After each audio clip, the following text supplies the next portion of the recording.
Hi, I'm Lindsay Perkins. The title of my project is Depiction and Perception of Trans-Identities in Film, Boys Don't Cry, and The Danish Girl. Let's see, yeah. I will be looking at how there is a noticeable change in the delicacy and care within the films taken towards their main characters. With the 16-year difference between the films, the transgender gaze, when applied, is shifted as audiences and the filmmakers have a more in-depth knowledge and connection to the film's background context. This is placed in the realm of LGBT communities and understanding trans individuals. The two films, Boys Don't Cry, directed by Kimberly Pierce, released in 1999, and The Danish Girl, directed by Tom Hooper, and it was released in 2015, are the ones that I'm using to highlight these changes with transgender characters, individuals, and their stories. So, background context. Before I venture too much into the depths of my project, both of these films are based on real people who lived real lives. To begin, Brandon Tina's case occurred in the early 1990s in Nebraska, USA.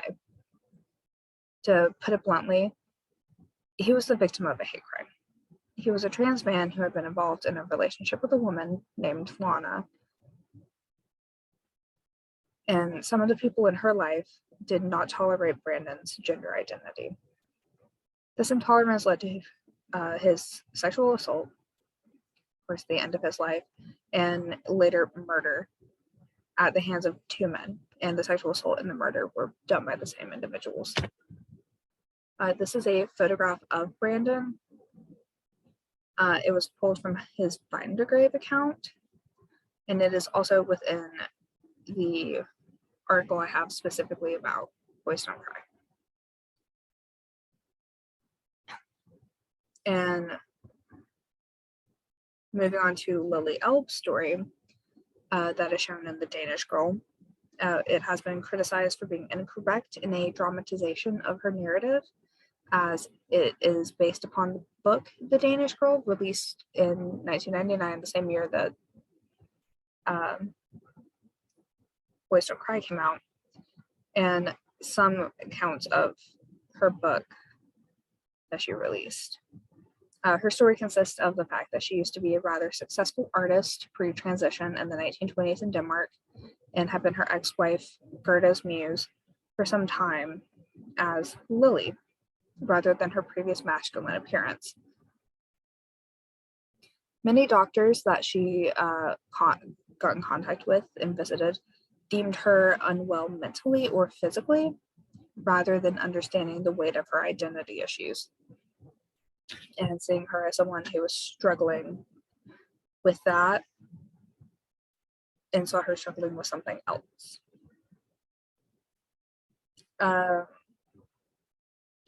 She was able to get in connection with a German doctor who listened to her and helped her begin her transition after moving her out of Denmark and to the continent of Europe, and not from like up there in like Scandinavia.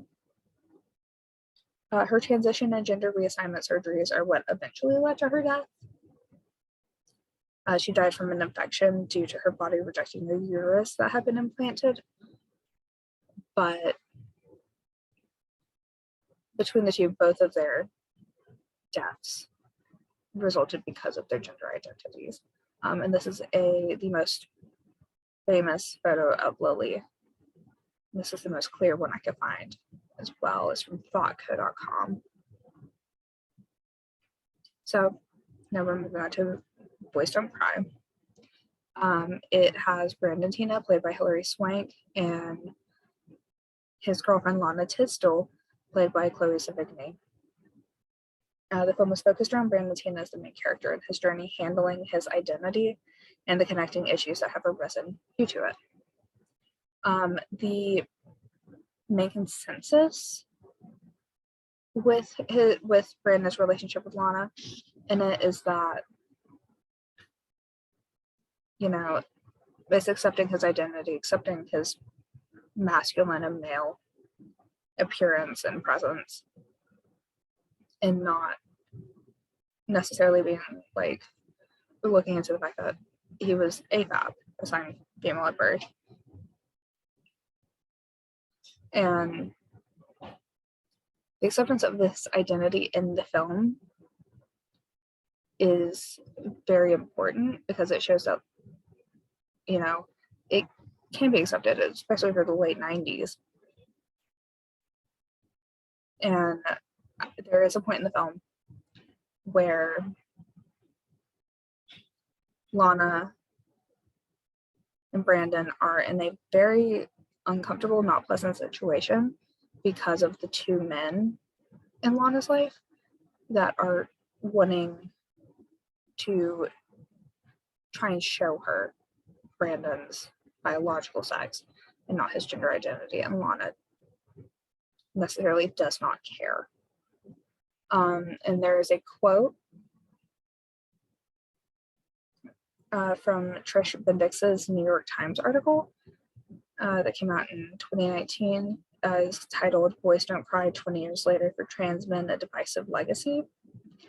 And the quote states, "Trans people, largely trans women, were depicted in the movies and tabloids as deceitful cross-dressers more often than not. Transgender men were absent from any media, and several reviews of the film incorrectly described Tina as a woman posing as a man, not living his true identity."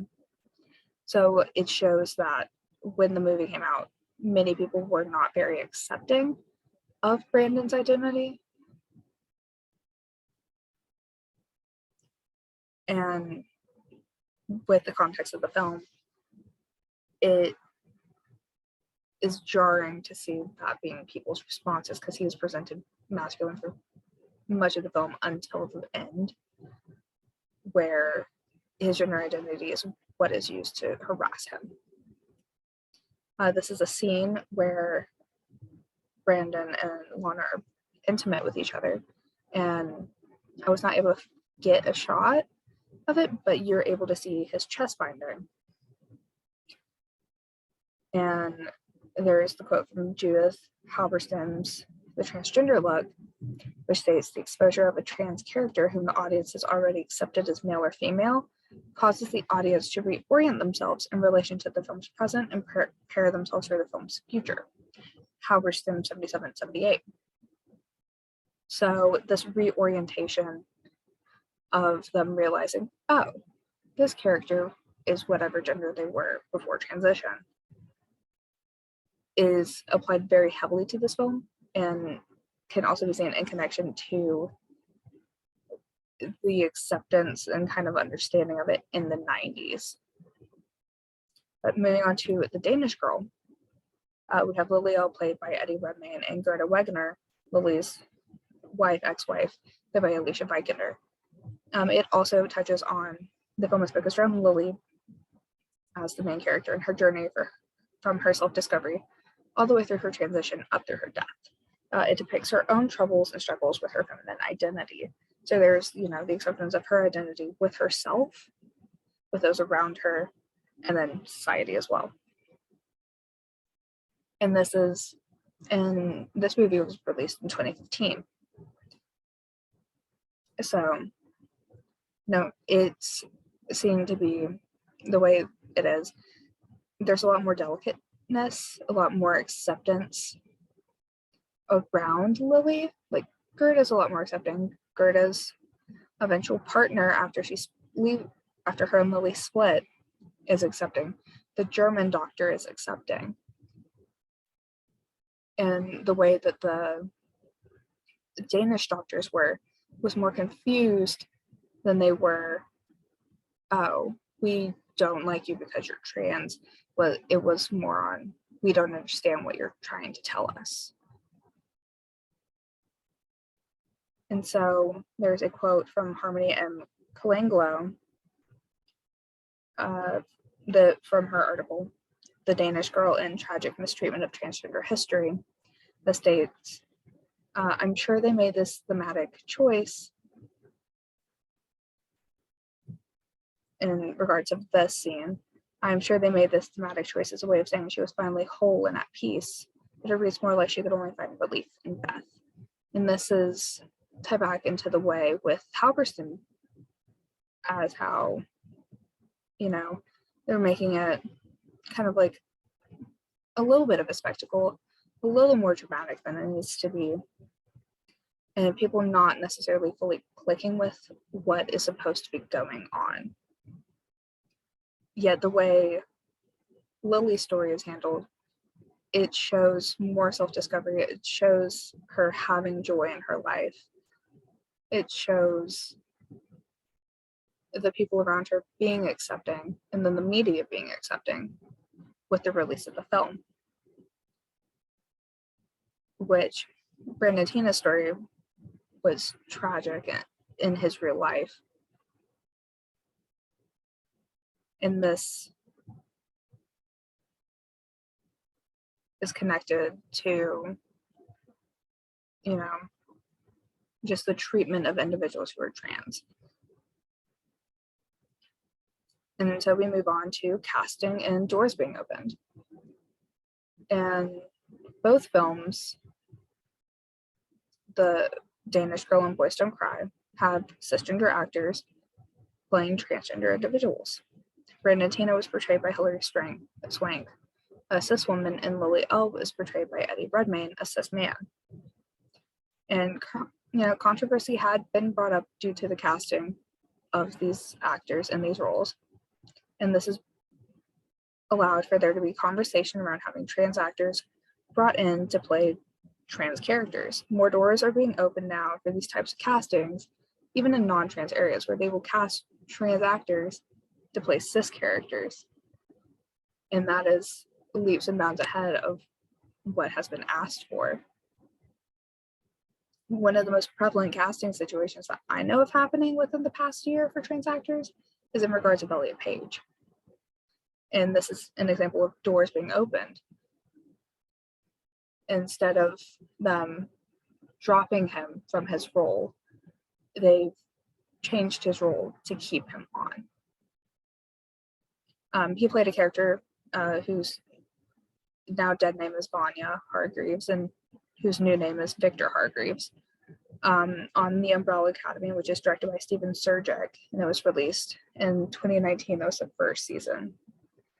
And the creator, Gerard Way, he created the comics, went in and changed Elliot's character to represent his gender identity rather than having him play a female role or entirely just recasting who Vanya was, which would have been in the realm of possibilities because of the context of the show with time travel and different kind of universes.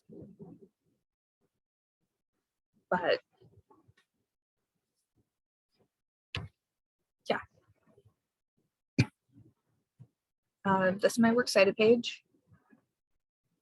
I don't believe I touched on the transgender gaze, but the transgender gaze has very much been shifted over the years because of the fact that they are now placing trans actors in trans roles rather than having it be cis actors playing trans characters, in which they will then have that female character or female actor kind of like embodiment, even if it is a male character, in the same way as like that male embodiment even with a female character. So this is the end of my presentation. Thank you very much. Yeah.